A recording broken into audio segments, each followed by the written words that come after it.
हाँ बच्चों, आज स्टार्ट करने जा रहे हैं अपन नया chapter magnetic effect of current. Magnetic effect of current, short में लिखते हैं इसको MEC।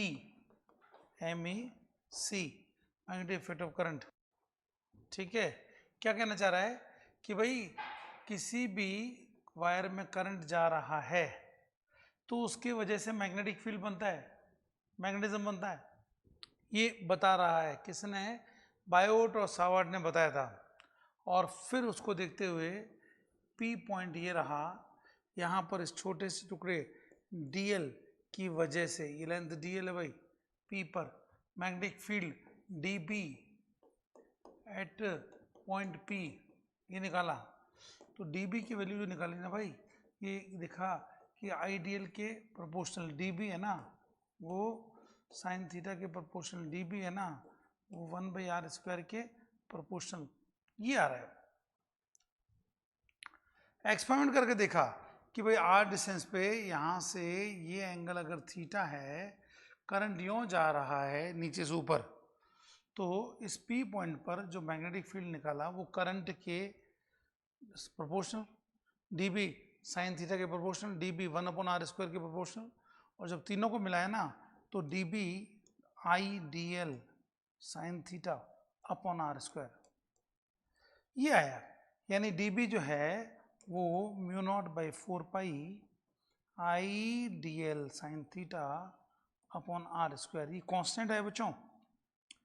अगर मैं इसको वेक्टर फॉर्म में लिखूं तो बायोट और सावर्ट लॉ ये था बच्चों। अगर मैं इसको वेक्टर फॉर्म में लिखूं, मैग्नेटिक फील्ड वेक्टर क्वांटिटी है, तो DB जिसको अपन लिख सकते हैं μ0/4π IDL cross r upon r², ये रहा DB की वैल्यू। और यहां से मैं देखूं ना तो मेरे पास देखो वेक्टर फॉर्म में ये आ गया, और लिखूं इसको भैया तो DB इक्वल टू μ0/4π कांस्टेंट आ गया, IDL आ गया इंटू R आ गया अपॉन r³ ये आ गया। मतलब direction of magnetic field, direction of magnetic field can be found by right hand screw rule. Right hand screw rule देख रहे हैं, क्रॉस प्रोडक्ट है ना, अकॉर्डिंग टू विच वो क्या कहता है कि भाई आपको DB की डायरेक्शन निकालनी है, आप राइट हैंड स्क्रू ड्राइवर को आइडियल से R की तरफ घुमाओ तो मालूम पड़ेगा जिस तरफ स्क्रू जाएगा ना, ये रहा यूं, ये रहा आइडियल, यहाँ से यहाँ तक ये रहा बच्चों आइडियल। आपको इस पॉइंट पे देखना है R डिस्टेंस पे, ये रहा पॉइंट, तो आप आइडियल से R की तरफ घुमाओ ना स्क्रू ड्राइवर को, तो कहाँ जाएगा? अंदर जाएगा ना भाई। At point P DB will be perpendicular inward, DB will be perpendicular inward, अंदर की तरफ होगा DB, ये कहना चाह रहा हूं कि अंदर की तरफ होगा DB, है ना बच्चों, समझे? ये हम कहना चाह रहे हैं। डायरेक्शन निकाली आपने। अब अगर अपन कहें कि थीटा 90 डिग्री है तो उस कंडीशन में इफ थीटा इज 0, साइन 0 की वैल्यू 0 हो गई, DB 0 हो गया। If theta is 180 degree, sine 180 की वैल्यू कितना? 0 हो गई, DB क्या हो गया? 0 हो गया। इसका मतलब if theta is 90 degree, sine 90 की वैल्यू क्या हुई? 1, DB क्या हुआ? मैक्सिमम। इसका मतलब ये हुआ कि अगर एक वायर है, अगर मैं इस तरफ देखता हूं, है ना। एक तो देखो आप यहाँ देखो, यहाँ P पॉइंट यहाँ है, 90 डिग्री एंगल है भैया। दूसरा आपका A पॉइंट यहाँ है, B पॉइंट यहाँ है। A और B अगर आप देखते हो तो A for point A theta 0 हो गया। देखो ना, ये P पॉइंट यहाँ जाके वहां जाता तो थीटा की वैल्यू 0 हो गई। थीटा यही तो है। और अगर यही P पॉइंट यहाँ जाए B पे, थीटा आप आइडियल के साथ निकाल रहे हो, फॉर पॉइंट B ये क्या हो गया 180 dB 0 हो गया। और फॉर पॉइंट P की बात करता हूं ना भाई, तो थीटा आपका ये रहा है। यहाँ थीटा की वैल्यू क्या होगी 90 डिग्री, साइन 90 की वैल्यू क्या होगी 1। समझ पा रहे हैं मेरी बात? ये कहना चाह रहे हैं हम आपको। तो मैक्सिमम कहाँ होता है 90 डिग्री पे, इन दोनों along the, that is no magnetic field is produced along length of current carrying conductor.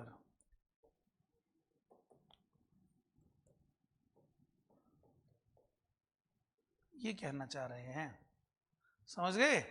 अब देखा जाए तो इसके अंदर चार्ज क्यों जाता है ना भाई, वेलोसिटी v से, तभी तो करंट होता है। तो आप इसी को अगर लिखें कि ये रहा, जो थोड़ी देर आपने कहा कि इस छोटे से करंट एलिमेंट की वजह से मैग्नेटिक फील्ड dB है, आपने लिखा mu naught by 4 pi ideal. तो आइडियल को आप बताएं, क्या मैं आइडियल में dt से डिवाइड करके dt से मल्टीप्लाई कर दूं तो क्यू नहीं बन गया क्या? Q V cross R cap upon are square नहीं हुआ क्या भाई? कैसे? सुनो, आपको कहा जाए क्या था, mu naught by 4 pi I D L cross R cap upon are square, यही तो था, यही तो dB था। अब आपने क्या dt से डिवाइड किया, dl बाई dt v हुआ ना, और dt से मल्टीप्लाई किया तो आई dt क्या हुआ, क्यू ही तो हुआ।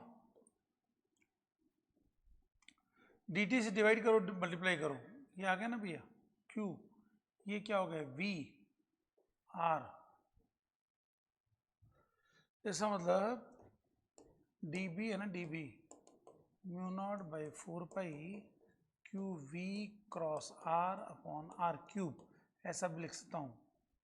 Direction again, direction is found by right hand screw rule, right hand screw से निकालेंगे। समझ पा रहे हैं मेरी बात? ये हमारा हुआ, ठीक है। तो ये एक छोटे से करंट एलिमेंट की वजह से मैग्नेटिक फील्ड हमने निकाला है, किस वैल्यू ये होती है। अब अगर करंट ऊपर जा रहा है, मैं पॉइंट यहां देख रहा हूं तो मैग्नेटिक फील्ड अंदर की तरफ हुआ, अगर ये पॉइंट ऑब्जर्वेशन पॉइंट यहां है तो मैग्नेटिक फील्ड बाहर की तरफ हुआ। That is for all points towards right side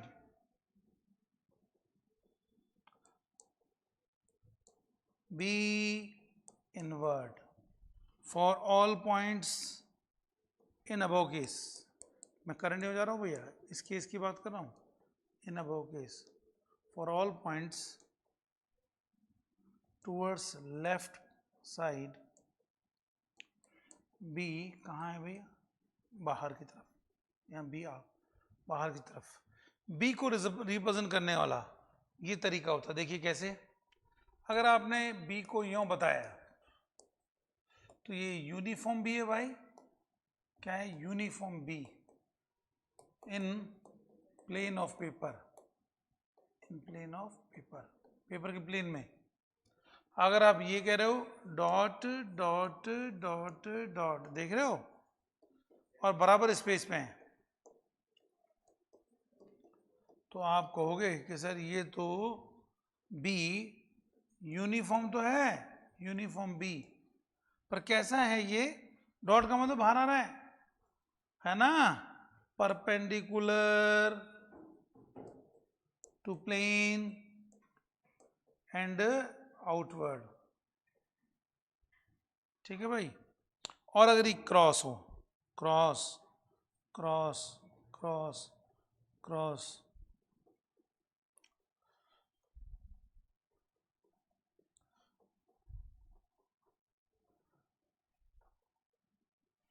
तो क्या लिखूंगा भैया, यूनिफॉर्म बी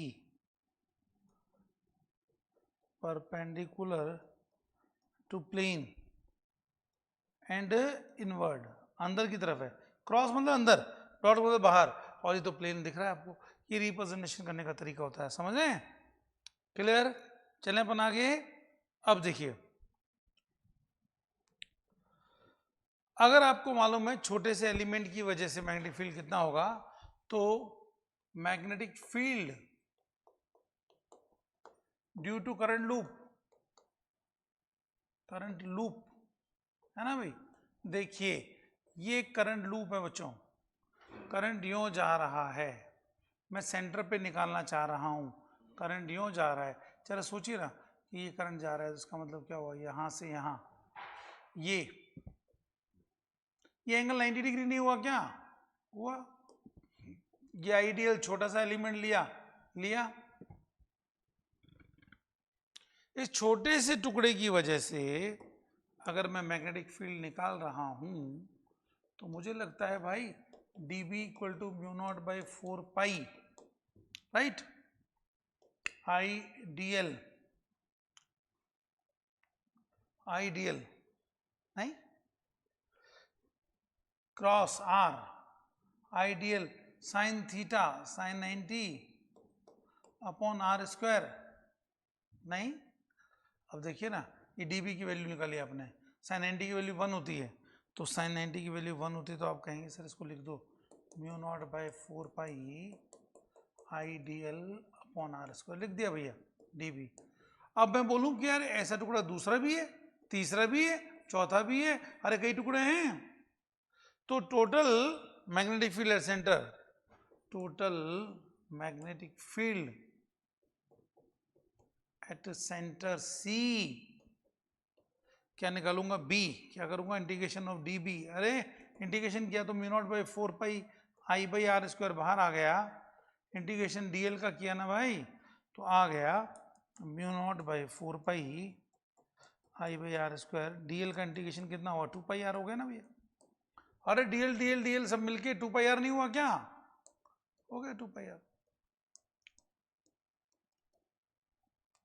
इसका मतलब b की वैल्यू क्या हो गई, ये आ गई। अब देखिए ना, एक r से एक r गया, पाई से 2 पाई से 2 पाई गया, तो ये यहाँ 2 आ गया, तो ये mu naught I by 2 r, बोलो हाँ है ना, पाई से पाई गया, 2 आ गया, r स्क्वायर कट गया बेटा, तो ये आ गया। तो एक सर्कल की वजह से ये आ गया। अगर मैं due to n rotation, n चक्कर है बेटा, n rotation means due to n turn, मैं ऐसा कह सकता हूं due to n turn in a coil, एक कॉइल में n टर्न हो, तो b क्या हुआ म्यू नॉट n, ही n टाइम्स हो जाएगा भाई, हाँ या ना, ये जनरल फॉर्मूला हो गया। अब अगर आप ये कहते हो ना, इसको लिखना चाहते हो ना, तो देखो आप कहोगे सर म्यू नॉट बाई 4 पे लिखो, ये कांस्टेंट होता है, इस टर्म में लिखो, लिख दिया, n अपनी जगह, आई अपनी जगह, r अपनी जगह, नहीं, तो ये यहां पर r नीचे आ रहा है, क्या मैं ऊपर लिख दूं क्या कि ये 2 पाई लिख दूं, आप बताओ 2 पाई लिखें, ये और ये एक ही बात हुई क्या, बताओ आप कहोगे एक ही बात है। इसका मतलब ये हुआ बच्चों कि अगर हम ऐसा कहते हैं कि एट ए पॉइंट, एक पॉइंट पे लूप, सर्कुलर लूप जितना एंगल बना रहा है ना भाई, जो एंगल बना रहा है, जैसे आधा सर्कल हो गया, ये एंगल बना रहा है, ये वाला करंट एलिमेंट है, ए से बी गया, ये एंगल थीटा बनाया, तो आप इसको ऐसा ही लिखते हो, क्या लिखते हो mu naught by 4 pi, N अपनी जगह है, आई बाई आर आ गया, और ये थीटा आया, बी की वैल्यू ये आ गई। Where theta is the angle made by, where theta is angle made by arc at center, centre पे जो आर्क बन रहा है ये उसका एंगल है। अगर पूरा सर्कल है, ये आधा सर्कल है, due to half circle theta कितना हुआ, पाई हुआ ना भाई, तो बी कितना हुआ, म्यू नॉट बाई, चक्कर तो एक ही होगा, एन तो एक ही है, हाफ सर्कल है, आधा सर्कल है, थीटा पाई हो गया I by are into pi, mu naught I upon 4r, ये हुआ आधे सर्कल की वजह से। नहीं, अगर मान लो मैं आपको कहता हूं लो भाई यहां से यहां तक ये आर्क है, कितना, ये आर्क इतना ही है, तो पूछो यार इस सेंटर पे कितना बना रहा है, तो आप कहोगे ये 60 डिग्री बना रहा है। कहाँ है ए से बी, तो B C mu naught by 4 pi, ठीक है, ये सेंटर सी है, डिस्टेंस आर है, ठीक है भैया, आई बाई आर, ये फॉर्मूला है ना, इंटू थीटा लिखना है ना, theta should be in radian, radian में होना चाहिए बच्चों। अभी 60 डिग्री है तो लिख दो ना mu naught by 4 pi I by are into 60 को पाई बाई 3 लिखूं, मुझे लग रहा है ये आ गया mu naught I upon 12r, 1/6 into mu naught I upon 2r।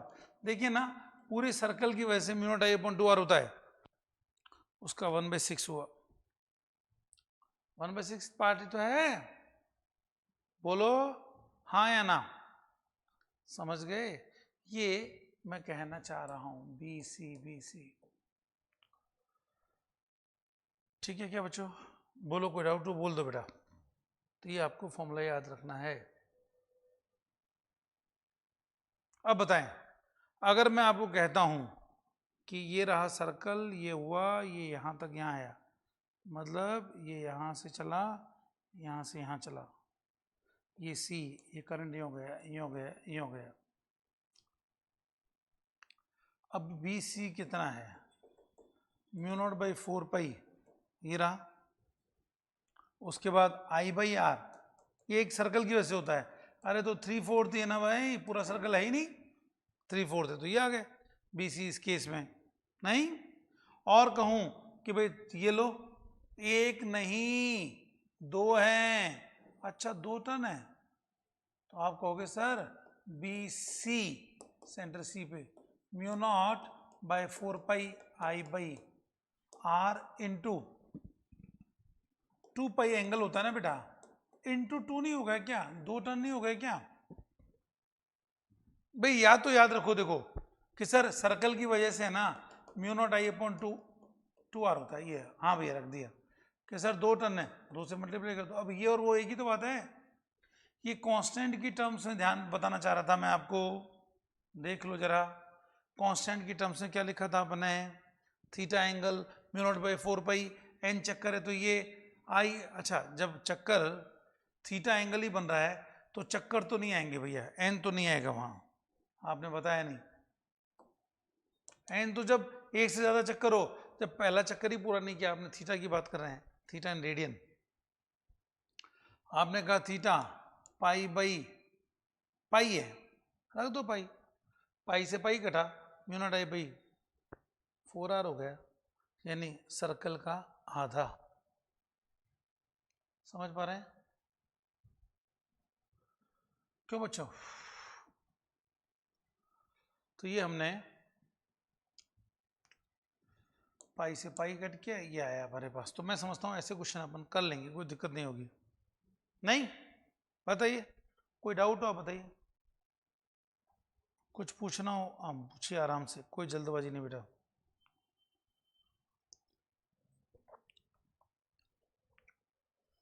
एक क्वेश्चन देता हूं छोटा सा आपको, है ना, देखिए find magnetic field at center C if I तो है भैया 3 एम्पियर, ये रहा, ये यहां, ये रहा, यहां से यहां, ये एंगल आ गया, राइट, ये आ गया। अब देखो जरा, ये एंगल आपका π/3 है, ये करंट जा रहा है, ए बी है नहीं, और आई सेंटर सी पे निकालना है बच्चों, ठीक है। अब बताइए लेंथ एल ए बी है ना 3.14 मीटर है, ऐसा कहना चाह रहा हूं। अब बताइए कैसे करेंगे बच्चों, निकालिए, बीसी आप निकालिए, आपका काम है। करंट मैंने 3 एम्पियर दे दिया पहले ही,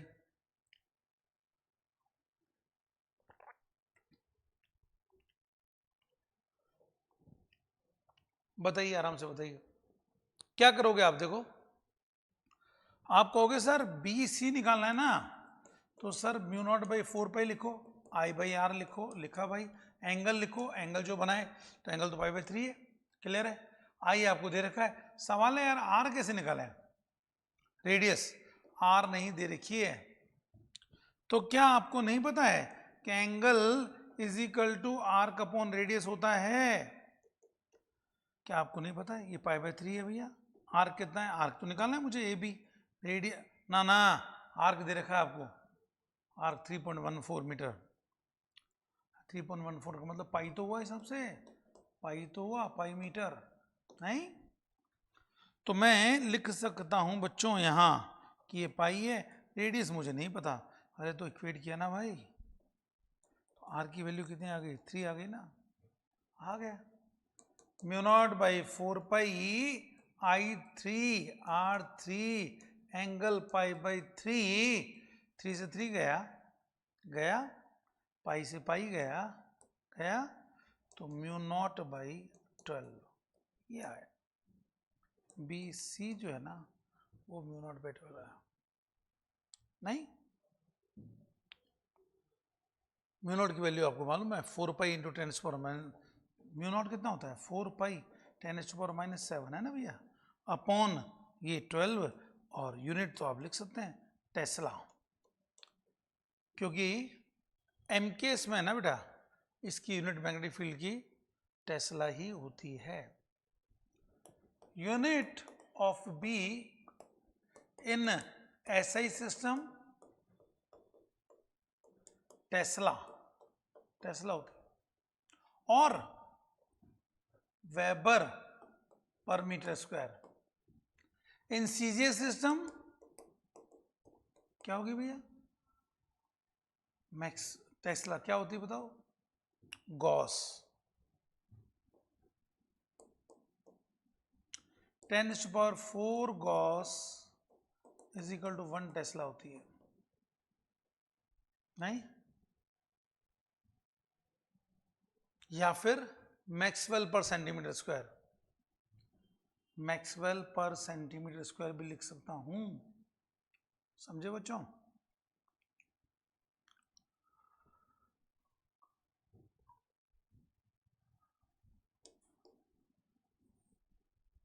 तो ये दोनों आपको ध्यान रखना पड़ेगा, आप कहो तो मैं लिख दूं मैक्सवेल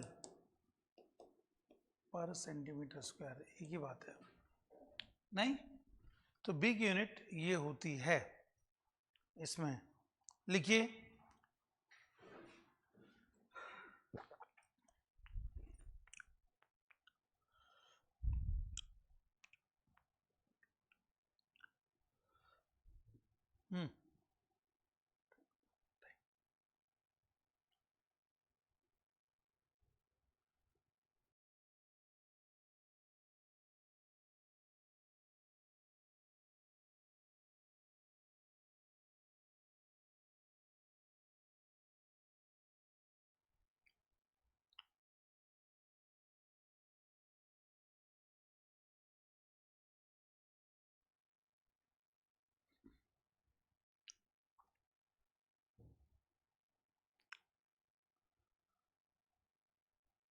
लिख लिया बच्चों,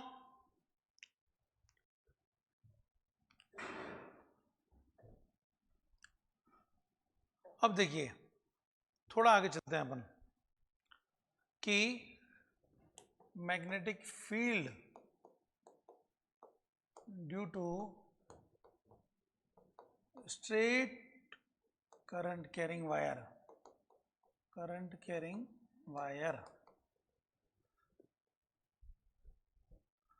यानी ये रही एक वायर, करंट जा रहा है स्ट्रेट, आपको इस पॉइंट पे निकालना है। अगर आप ये हॉरिजॉन्टल से देखेंगे तो ये रहा यूं, ये रहा यूं, ये एंगल यहाँ, ये एंगल यहाँ, दोनों एंगल आ गए, समझ गए? ये आपका φ1 है, ये φ2 है। अगर मैं इसको देखता हूं तो ये α1 है, ये α2 है। आई करंट जा रहा है और यहां से डिस्टेंस a है, कितनी है? a। अगर bp लिखता हूं तो μ0/4 I/a।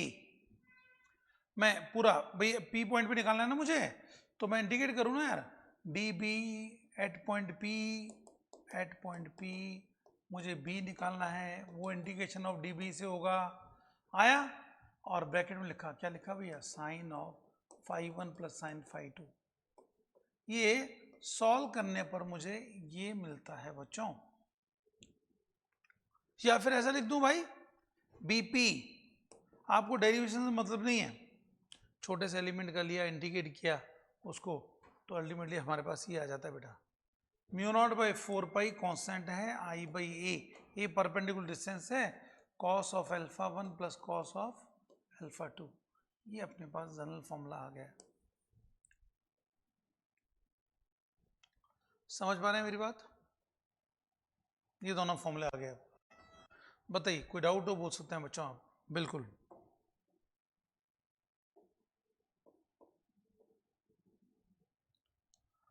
अब देखिए, फॉर लॉन्ग वायर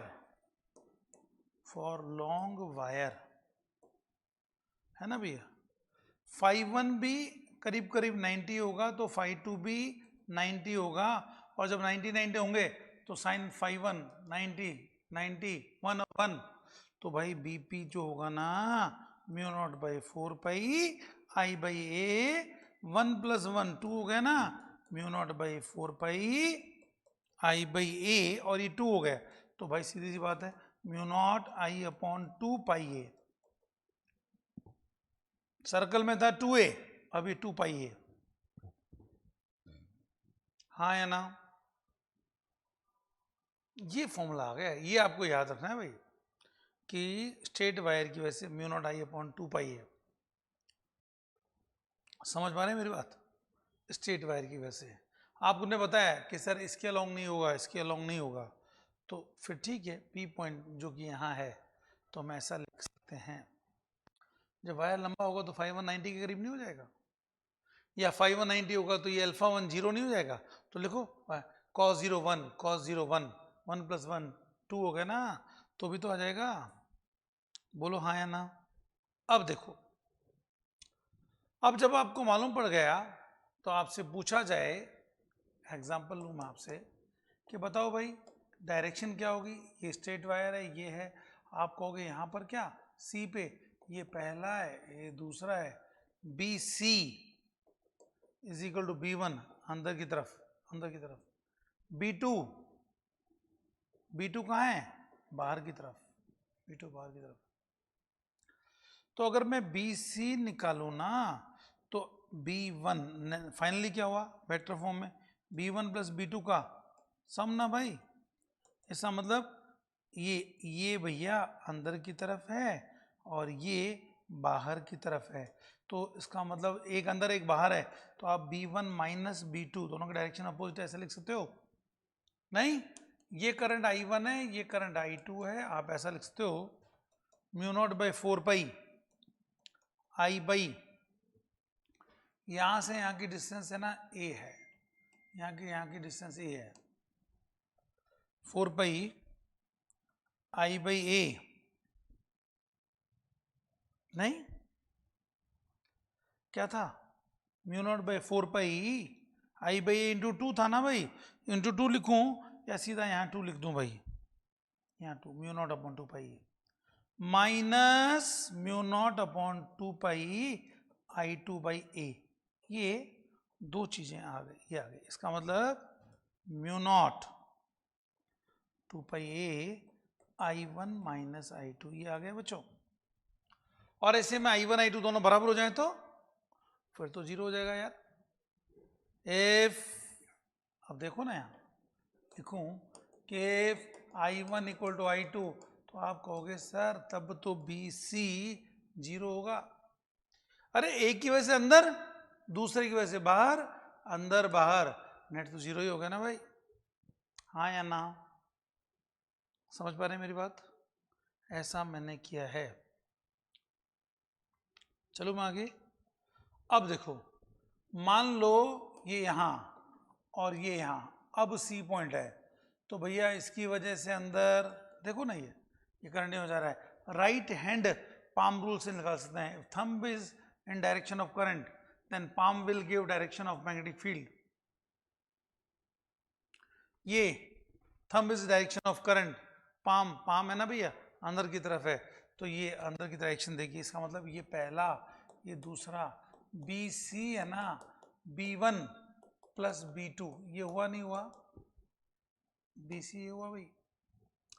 इसका मतलब BC सेंटर पे भाई, ये अंदर की तरफ। अरे दोनों अंदर की तरफ है तो यार सिंपली कर दो B1 प्लस B2, और दोनों अंदर की तरफ है तो क्रॉस कर दो, क्रॉस का मतलब अंदर की तरफ। अब आप कहोगे सर ये डिस्टेंस अगर A है और वो डिस्टेंस भी A है, तो कर दो भाई, ये म्यू नॉट है ना भैया, mu naught upon I upon 2 pi A,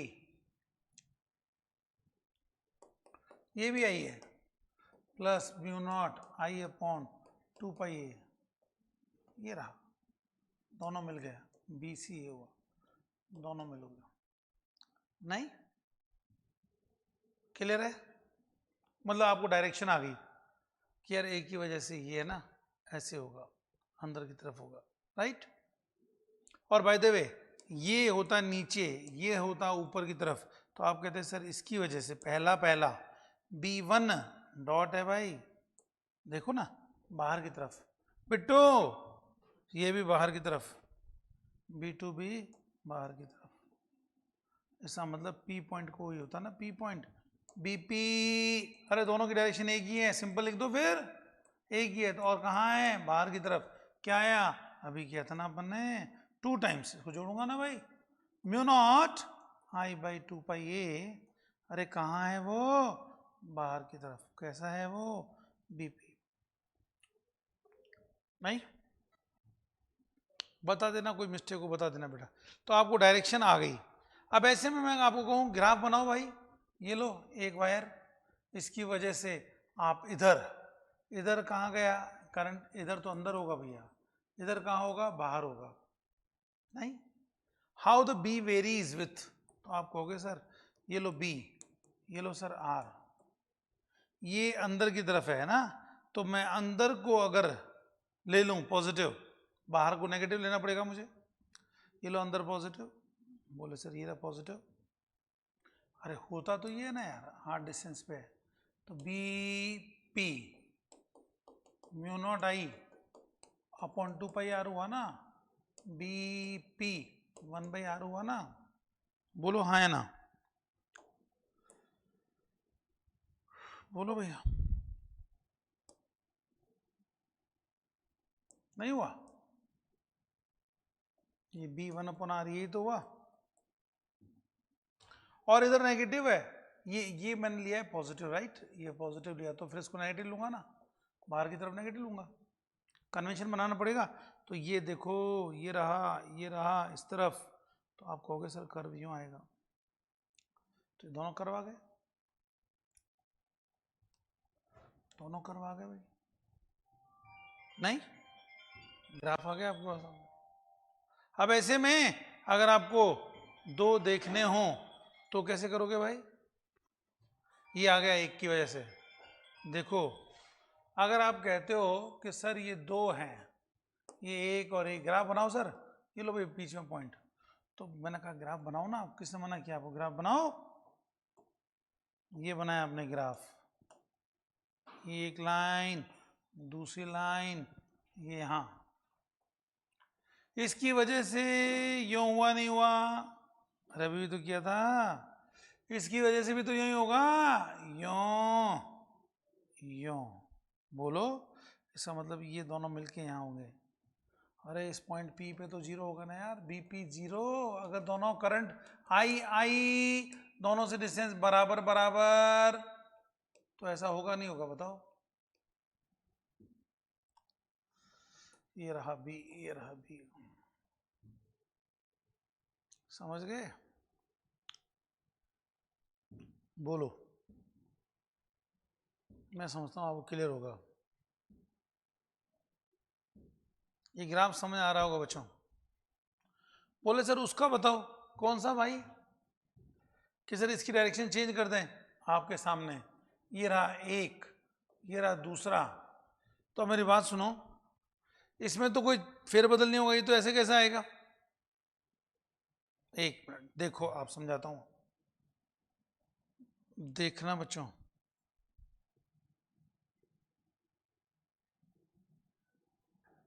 ये लो बताता हूं, नेक्स्ट पेज पे बताऊं।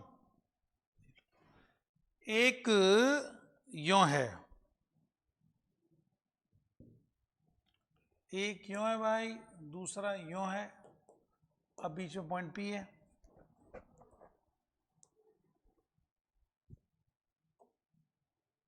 ठीक है, ग्राफ बनाऊं? आप बोलोगे बनाओ सर। ये लो बनाया भाई, ये रहा, ये रहा। अब देखो क्या हुआ, इसकी वजह से तो अभी भी बनाया वही तो बनेगा, इसमें उल्टा हो गया। देखो इधर अंदर, अंदर मतलब क्या लिया था अंदर अपन ने? पॉजिटिव। तो भाई थोड़ी देर जो पहले बनाया था ना, उसके जस्ट ऑपोजिट नहीं होगा क्या? यहाँ नहीं होगा क्या?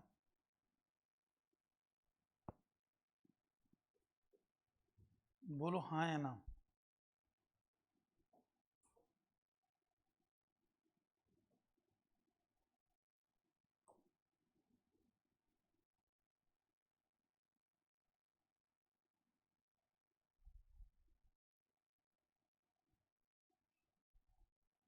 मैं समझता हूँ आपको ये क्लियर होगा। इस पॉइंट में इसकी वजह से जीरो नहीं होगा, इसकी वजह से कम हो गया, कम हो गया, बहुत दूर हो गया। तो ये अंदर, इसकी वजह से भी तो अंदर होगा भाई, दोनों के अंदर।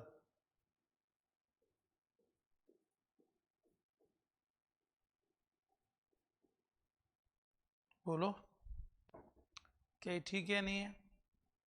मैं समझता हूँ ठीक है बच्चों। नहीं क्लियर है? अब जल्दी से मुझे एक क्वेश्चन बता दो, उसके बाद अपन अगली क्लास में करेंगे। बताओ बच्चों, आया हुआ नीट का क्वेश्चन। ये करंट यूं है, यहां से ये रहा डिस्टेंस ए, यहां से बच्चों ये डिस्टेंस है,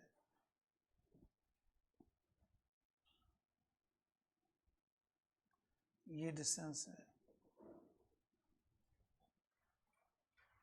आप बताइए, ये डिस्टेंस ए है, ये 3/4 ए है, ये 4/3 ए है, यहां से यहां।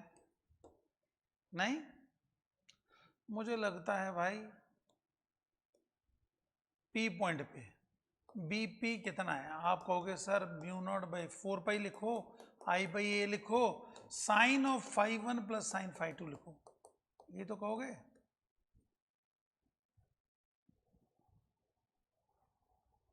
अगर आप यहां लिखोगे तो आपको मालूम पड़ेगा कि ये साइन φ1, साइन φ1 कितना हुआ भैया? साइन φ2 कितना हुआ? ये आपको देखना है। φ1 नहीं मालूम आपको, है ना बच्चों?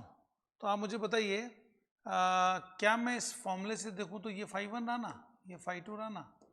tan φ1 की वैल्यू 3/4 नहीं हुई क्या? tan φ2 की वैल्यू 4/3 नहीं हुई क्या? This upon this, perpendicular upon base. क्या यहाँ से φ1 37 डिग्री नहीं आया क्या? क्या यहाँ से φ2 53 डिग्री नहीं आया क्या? होता है ना भाई, ये तो आपको ध्यान रखना है। tan की वैल्यू होती है बेटा, tan37 की वैल्यू 3/4। और ऐसे में फिर मैं यहाँ से sin phi1 लिखूं तो आप कहोगे सर sin 37 की वैल्यू 3/5 होती है, sin 53 की वैल्यू 5/2 सर ये 4/5 होती है।